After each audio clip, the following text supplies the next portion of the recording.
राधा राधा मिले अति प्यारे, मैं नित नित शीस झुकाऊं। कोई भाग पूरब लाधारे, मैं उसका शुक्र मनाऊं। मैं उसका शुक्र मनाऊं। मैं उसका शुक्र मनाऊं।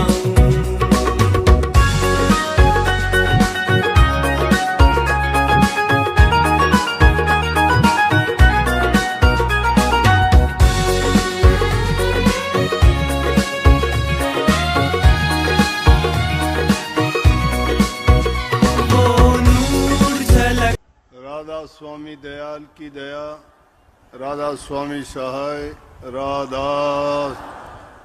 सत्संग में प्रभु के नाम की महिमा गाई जाती है। सत्संग में हमारे अंदर जो बुराइयां हैं उनको दूर करने के लिए उपदेश, शिक्षा और आदेश दिया जाता है। अगर कुछ दिन हम सत्संग से दूर चले जाते हैं तो हमारे ऊपर उसी प्रकार से काल और माया अपना कब्जा जमाना शुरू कर देते हैं। जिस प्रकार से किसी सूने मंदिर में, घर मकान में अगर झाड़ू ना दी जाए, उसको संभाला नहीं जाए तो उसमें गंदगी फैल जाती है। उसमें हर प्रकार से चूहे और दूसरे जीव जंतु अपना घर बना लेते हैं।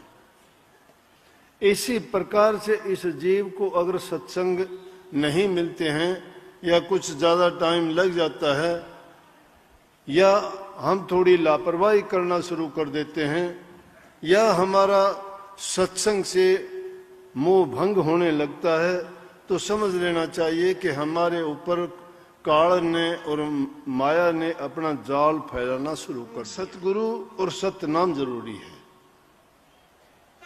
सत्संग में जाओगे, सतगुरु के वचन सुनोगे और सतनाम का गुणगान जहां होगा और उन बातों को मान के आप अपने जीवन में ये शुरू कर देंगे तो यूं समझो कि अपना जीवन उसी दिन से संवरना शुरू हो जाएगा। यहां तो मूर्ख आदमी भी आके अच्छी संगति पाके मूर्ख से मूर्ख इंसान भी सुधर जाते हैं, संवर जाते हैं। सारी चीजें संवारने से सुधरती हैं, गंदगी को साफ करने से संवरती है। कोई भी काम तुम लेते हो उसको कितना अच्छी तरह से पहले संवारते हो।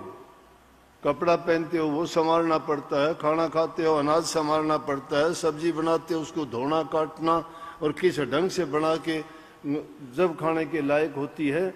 इसी प्रकार से इस जीवन को भी संभालना पड़ता है, हृदय को सजाना पड़ता है, उसको पवित्र बनाना पड़ेगा। जब तक उसके अंदर गंदगी है, बुरी वासनाएं हैं और बुरी वासनाएं हमारी बुरी आदतों के कारण हैं और वो सारा खेल चलता रहता है दुनिया में।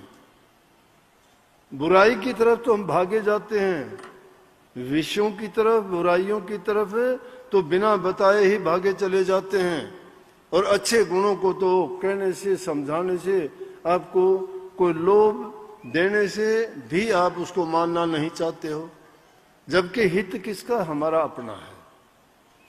लेकिन इन सारी चीजों में सबसे पहले जरूरी यही चीज है कि इंसान पहले अच्छे गुणों को अपना ले, अच्छे लोगों के अंदर बैठना सीख ले, अपना भोजन शुद्ध और पवित्र उसको ग्रहण करना चाहिए, घरों में प्यार प्रेम शांति रखना चाहिए, दिल में प्रेम और दया भाव होना चाहिए, बूढ़े बुजुर्गों के प्रति इज्जत और कदर रखे।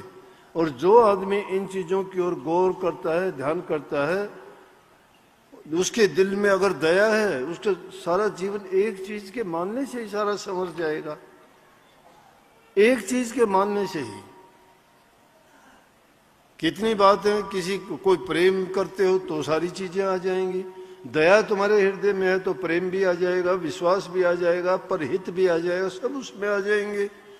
अच्छे काम करने की जब आपकी आदत होगी तो वो अच्छे गुण आप में अपने आप खींचे चले आएंगे। और एक बार अगर गंदी आदत पड़ गई तो फिर उन गुनाह करने का जो आदमी को आदत बन जाती है, फिर उसको नहीं पता होता कि वो कहाँ तक गिर जाएगा और क्या क्या गुनाह करने शुरू कर देगा। क्यों? फिर वो सोच लेता है कि जो होना होगा हो जाएगा, कि अब तो ये मेरे से नहीं छूटते हैं। फिर तो ना चाहते हुए भी खिंचा उसी ओर जाएगा, लाख बचने की कोशिश करेगा तो भी वो अपनी ओर उसको खींच लेंगे। प्रकृति का नियम है, जो इंसान जिस ओर जाता है वो प्रकृति की चीजें उसको अपनी ओर आकर्षित करती हैं।